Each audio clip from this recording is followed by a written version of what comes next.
안녕하십니까. 매일경제TV 아나운서 김정현입니다. 중국에서는 지난 3월 외상투자법을 새롭게 제정했습니다. 해외 자본을 자국으로 유치하기 위한 법안인데요. 이를 두고 지난달 전국경제인연합회와 법무부 및 태평양이 함께 중국 투자 세미나를 열었습니다. 자세한 내용 보도 정영석 기자와 함께 알아보도록 하겠습니다. 안녕하세요. 네, 안녕하세요. 네. 중국이 지난 3월에 내놓은 이 법안은 이제 기존에 있었던 여러 가지 외국인 투자법을 하나로 좀 정리했다라는 것인데요. 6개월 정도 시행이 남아 있지만 벌써부터 투자자들의 관심이 뜨겁습니다. 외상투자법 어떤 내용인가요?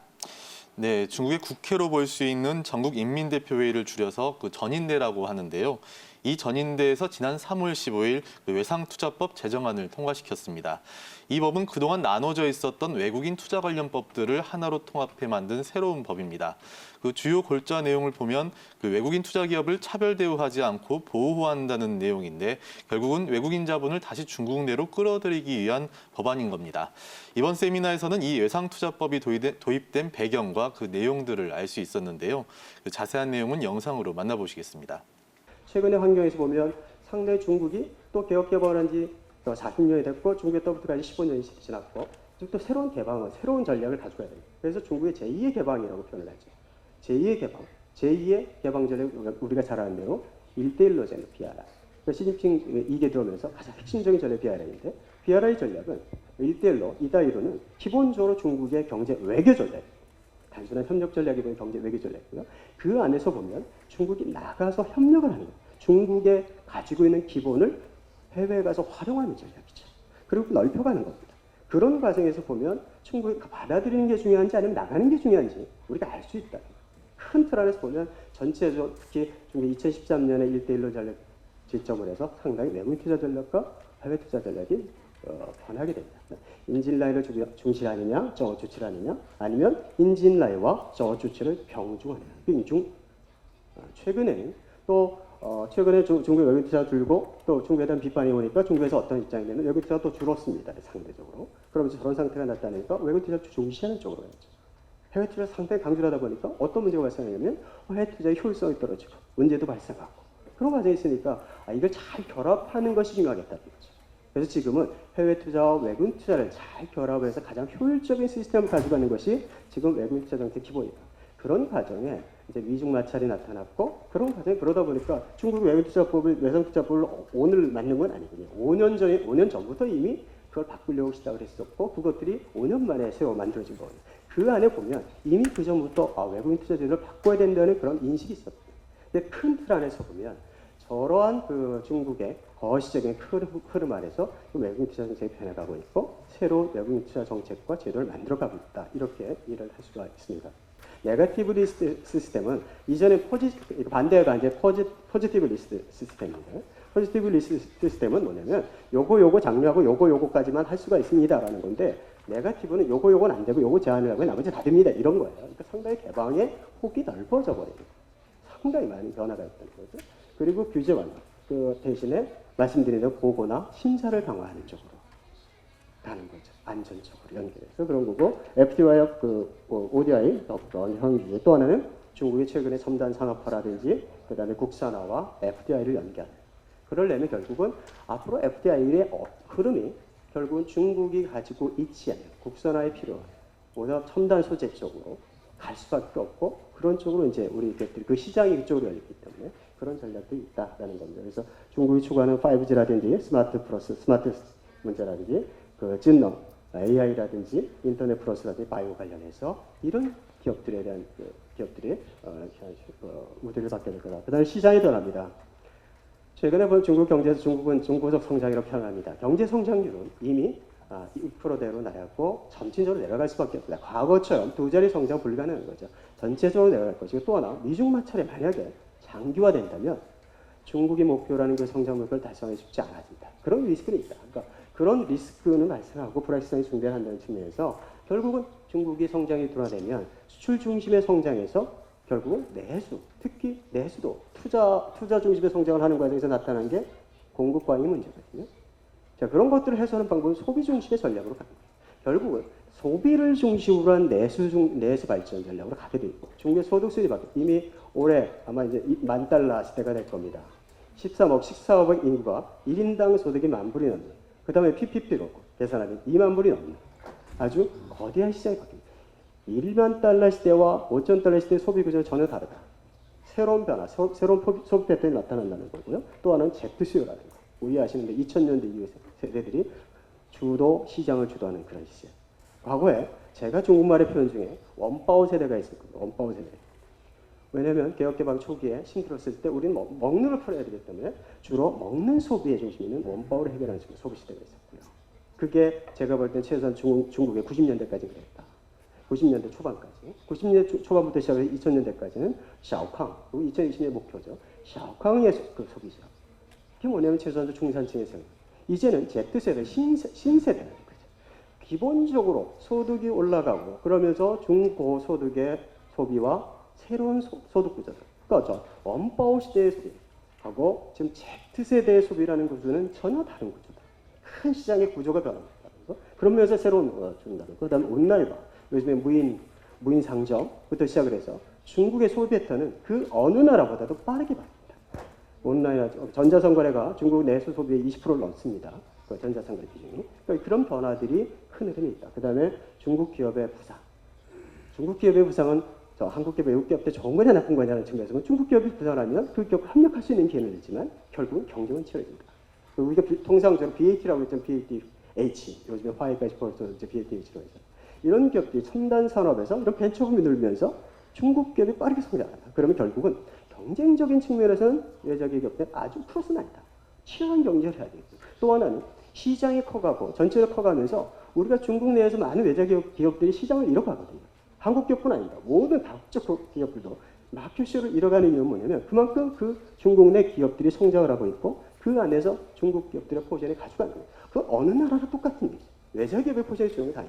그런 과정도 있다. 그럼 경쟁이 치열하다. 그다음 지역 경제 구도 변화는 중국이 지금 한 지역 발전 전략, 최근에는 뭐 징진이부터 시작을 해서 최근 웨이강아오 같은 웨이강아오처럼 제2의 실리콘밸리가 만들어지고 그런 과정에 있어서 이제는 웨이강아오와 저 미국의 실리콘밸리가 경쟁을 해야 되고 그것이 두 축에서 새로운 변혁이 일어나게 되고 그런 과정들입니다.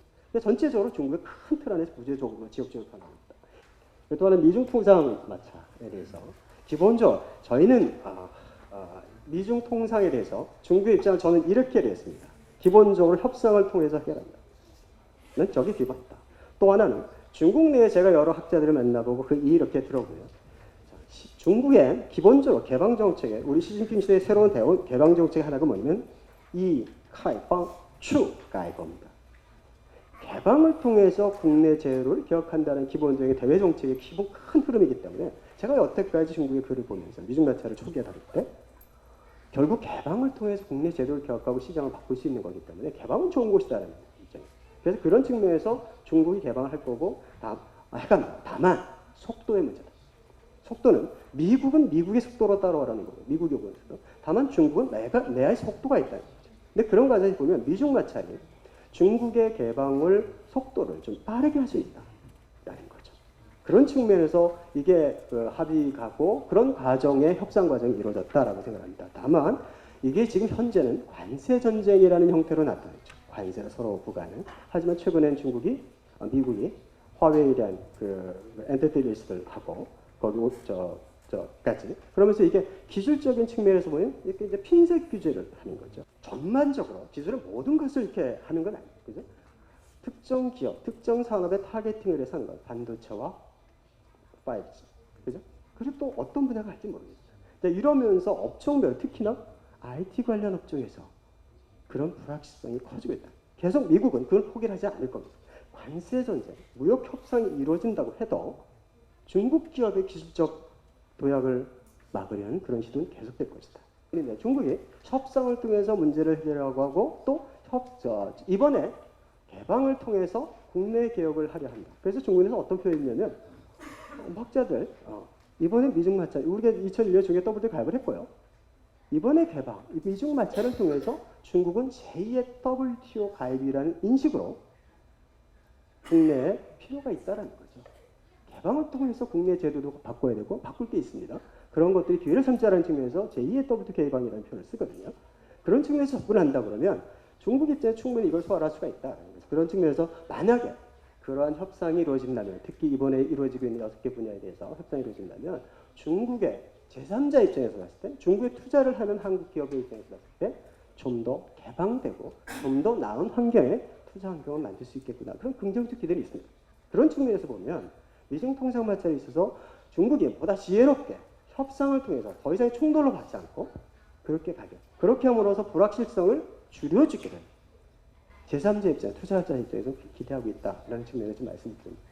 네, 개방 40년을 맞은 중국 경제의 변화에 맞춰서 탄생한 법이라고 할 수 있는데요. 하지만 이미 사드 보복 등으로 중국 시장에 대한 우리 기업인들의 인식은 좋지 않아 보입니다. 어떻게 봐야 될까요? 네, 이어진 발표에서 전문가들은 이 외상투자법의 맹점을 지적했습니다. 일부 모호한 표현들이 기업에게 부담이 될 수 있다는 건데요.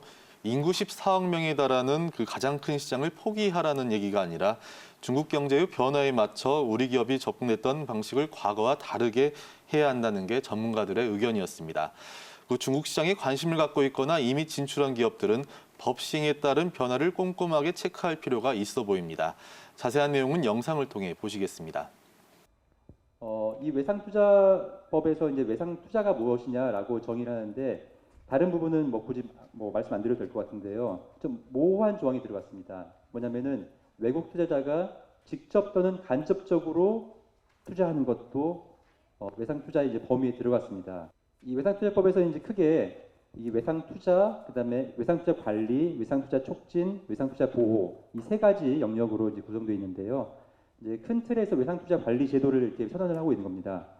내국민 대우하겠다. 외국인 투자자를 하더라도 중국 투자자에 비해서 불리하지 않게 대우를 해주겠다라고 하는 겁니다.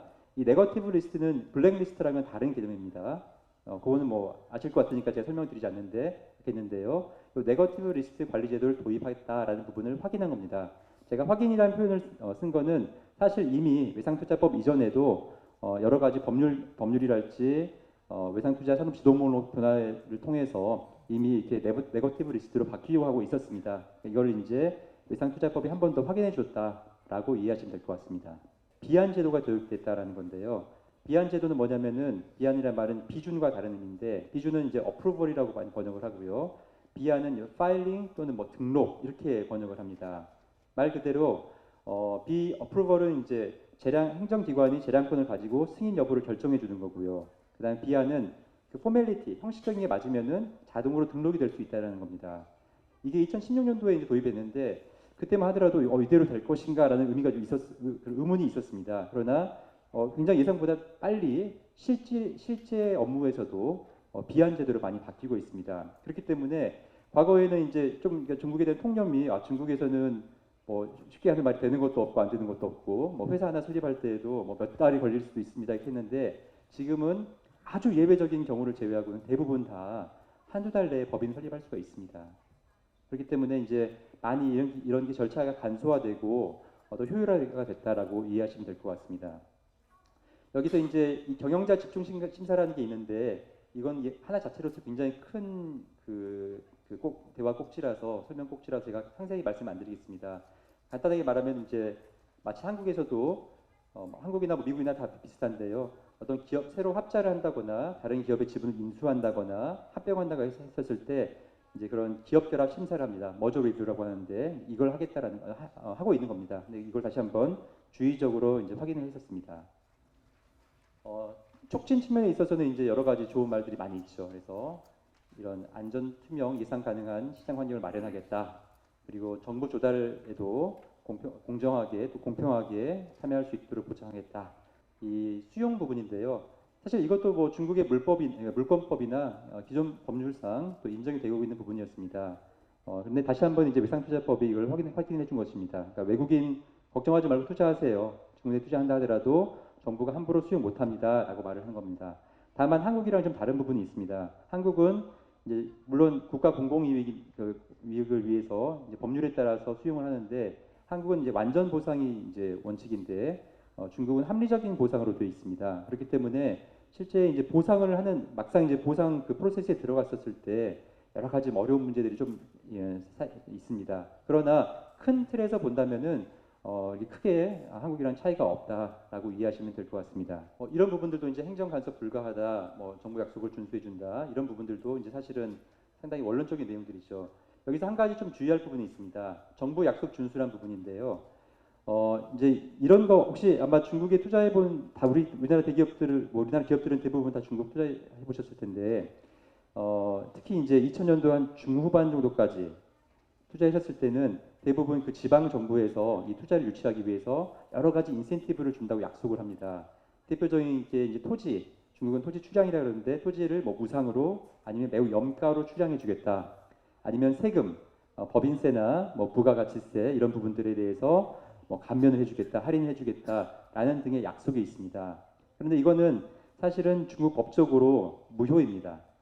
무효가 될 수 있는 약속들입니다.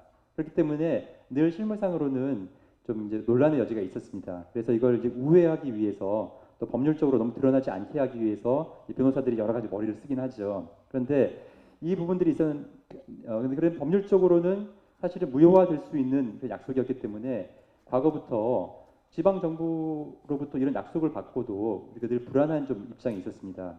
그런데 이제 이 부분에 이렇게 나왔기 때문에 그러면은 이런 약속이 이제 이러한 외상투자법에 이런 조항이 들어가 있으니까 지방 정부가 자기가 한 약속이 있으면 지켜야 된다라고 하고 또 손실이 있으면 보상해 준다 되어 있으니까 그 약속대로 이루어지지 않을 경우에는 우리가 다 보존을 받을 수 있는 것이냐, 손실이든지 손실 보상이든지 손해의 배상을 다 받을 수 있는 것이냐라는 조금 기대를 가지실 수 있을 것 같은데요. 제 개인적인 생각은 물론 이거는 이제 앞으로도 집행이 되면서 여러 가지 사례들이 나오면서 좀 더 다듬어지겠지만 제 개인적인 생각은 여전히 법적인 측면에 있어서의 리스크는 크게 다르지 않다라고 생각이 듭니다. 왜냐하면은 법률적으로 본다면은 이미 무효이기 때문에 법적으로 효력이 발생하지 않은 약속이기 때문에 무효인 행위에 대해서 정부가 다시 한번 그걸 확인해 준다고 하는 게 법률적인 차이는 없거든요. 다만 그래도 이런 게 있으면 나중에 지방 정부랑 협상을 할 때는 훨씬 더 유리한 측면이 있을 것으로 생각이 듭니다. 외상투자법은 이제 내년 1월 1일부터 발효됩니다. 그런데 그러면은 발효되면 바로 법이 시행이 돼야 되는 거잖아요. 그런데 5년 동안의 과도기를 주고 있습니다. 5년 동안의 과도기. 왜 그러냐면요. 그러니까 이 5년 동안 과도기를 둬서 이 중외 합자인 경우에는 그 합자 계약 및 정관을 외상투자법 및 회사법 규정에 부합하도록 수정하라라고 하고 있습니다. 이 기간을 5년 동안이나 주고 있습니다. 어떤 사람은 이 5년이 굉장히 너무 긴 거 아니냐고 하시는 분도 있는데 제가 보기에는 5년도 상당히 짧을 것 같습니다. 이 중외 합자 기업과 그 다음에 앞으로 외상투자법에 따르는 외상투자 기업은 몇 가지 차이점들이 있습니다. 중요한 차이점이 있습니다. 뭐냐면은 회사의 최고 의사 결정 기구가 동사회입니다. 우리로 따지면 이사회, 그러니까 보드 오브 미팅이죠. 그 봉사 이사회가 최고 의사 결정 기구입니다. 그런데 앞으로 외상투자법이 적용이 되게 되면은 그러면은 그 위에다 주주회를 만들고 다시 그 아래에 이제 그 동사회가 오는 구조로 바꿔야 됩니다. 그럼 이게 바꾸면 되지 뭐가 문제입니까라고 생각하실 수 있지만은 막상 이걸 계약서 하나 뭐 정관 조항 하나 바꾸는 게 쉽지 않을 겁니다. 특히 아예 지분율이 뭐 90대 10, 뭐 80대 20 뭐 이러면은 큰 상관없죠. 뭐 그런 구조라고 뭐 60대 40, 뭐 70대 30이라고만 해도 이미 60% 주주에게 경영권을 준 거잖아요. 그러니까 큰 차이가 없을 수 있는데 뭐 55대 45, 51대 49 아니면 50대 50 이런 합자 회사인 경우에는 그 회사의 정관과 합자 계약서를 바꾸는 데 있어서 많은 어려움이 초래될 것으로 예상이 됩니다. 그렇기 때문에 혹시 이제 이 현재 중반과 합자를 해서 만든 중위 합자 회사를 가지고 있는 기업인 경우에는요, 지금부터 이걸 어떻게 바꿔나가야 될까를 잘 생각을 하셔야 됩니다. 잘 전략을 수립을 해서 중방이랑 협상을 해 가셔야 됩니다. 그렇게 해도 5년 내에 협의가 잘 안 될 수가 있어요. 특히 좀 긴장 관계가 있거나 갈등 관계가 있는 경우에는. 그래서 이 부분을 좀 잘 유념하셔야 될 것 같다라고 제가 말씀을 드립니다. 중국의 외상투자산업지도목록이라는 게 있었는데 그것이 이제 외상투자법이 제정이 되면서 뭐 변화의 과정을 거치고 있는데 외상투자 장려산업목록이라는 게 있습니다. 이거는 이런 분야에 투자하면은 외국인 투자에 대해서 어떤 텍스 혜택이라든가 장려를 해주겠다는 겁니다. 보시면은 지금 여기 와 계신 분들이 속하는 기업에서도 관련된 비즈니스를 하시는 분이 있을 것 같은데 뭐 연료전지, 지능자동차, 핵심 부품, 자율주행 시스템, 뭐 신에너지 이런 부분에 투자하면은 혜택을 주겠다. 그다음에 중서부 지구에 대해서 중국 중서부에 대해서는 이런 분야에 투자를 하면은 혜택을 주겠다. 이런 의견 수렴안이 나오고 있고 확정이 될 것 같습니다. 근데 여기서 중서부 지구가 어디냐? 중국 지도를 보겠습니다. 중국 지도를 보시면은 여기가 베이징, 티엔진, 뭐 칭다오, 웨이하이, 여기에 뭐 지난 이 정도 있을 거고, 상하이, 뭐 항저우 쭉 있습니다. 북건성 있고, 뭐 광저우 있고 이쪽 있는데, 이쪽이 동부 연안이고 이쪽에 중국 경제가 대부분 집중돼 있습니다. 발전된 도시들이 집중돼 있고 일부 내륙의 도시들이 있죠. 이 부분만 간단하게 설명을 드리면 뭐냐면 이게 올해 시행이 되는데 굉장히 중국 자동차 업계의 어떤 혁명적인 변화를 불러일으킬 수 있는 규정입니다. 환경에 대해서 잠깐 말씀드리면 2015년 중국 환경법이 25년 만에 개정이 됐는데 그 핵심적인 내용은 이 빨간색이라고 보시면 될 것 같아요. 구법에서는 어떤 환경 오염을 실제로 발생시킬 경우에 어떤 제재가 들어왔는데 신법에서는 오염을 초래할 가능성이 있는 경우, 굉장히 모호한 개념이죠. 그러니까 예방적인 조치를 취하겠다는 거예요. 그만큼 환경을 집행하는 공무원에게 재량권을 준 거죠. 오염을 초래할 가능성이 있는 경우에도 시설과 설비를 공인 압류할 수 있게 했고, 그리고 벌금 상한제도 없었습니다. 그러면 기업 입장에서는 과연 환경법 위반했을 때 얼마만큼 벌금이 나올지 상한이 없기 때문에 경영하기가 더 어려워진 거죠. 그리고 국법에서는 어떤 문제가 있을 때 기한 내 시정명령에 불복했을 경우에만 휴업 폐쇄 명령을 할 수가 있었는데 유예 기간을 두고, 근데 신법에서는 즉각 휴업 폐쇄 명령이 가능하도록 바뀌었습니다. 작년에 도입된 것 중에 하나가 중요한 것이 환경보호세고요. 토양오염 방지법, 이 부분도 상당히 여러 가지 드릴 말씀이 많은데 이 법이 시행되기 전에는 토양이 뭐 중계 환경 오염된 토양이 많아서 그냥 뭐 다들 의뢰 그랬겠거니 하고서 중국의 토지를 출양받아서 공장을 설립할 때도 기존의 어떤 토지에 대해서 별도로 실사를 하지 않고, 그다음에 다른 매도인으로부터 법인을 매수할 때도 공장의 어떤 환경 상태에 대해서는 별로 주목하지 않았습니다. 그런데 토양오염 방지법에서는 그 기존의 오염을 유발한 자가 명확하지 않을 경우에는 현재 토지를 점유하고 있는 토지를 중국에서는 토지 소유권이 없습니다. 토지 사용권입니다. 그 법인을 경영하는 자가 토양오염에 대해서 책임을 지도록 하고 있기 때문에 이 토양 오염을 원상 복구하기 위해서는 막대한 비용이 소요가 됩니다. 그래서 지금 현재 법률 실사를 통해서 다른 회사를 인수한다든가 매각한다든가 할 때 과거와 달리 환경에 대해서 좀 더 엄격한 실사를 하고 계약서에서도 뭐 진술보장 조항이라든가 허약 조항이라든가 이런 거에서 환경 오염에 어떻게 대응할 것인지에 대해서 좀 자세하게 그렇게 규정을 하는 추세로 바뀌고 있습니다. 거대한 중국 시장의 변화에 맞춰서 우리 기업들의 적극적인 대처도 필요해 보입니다. 네, 오늘 저희가 준비한 순서는 여기까지고요. 다음 이 시간에 찾아뵙도록 하겠습니다. 시청해주신 여러분 고맙습니다.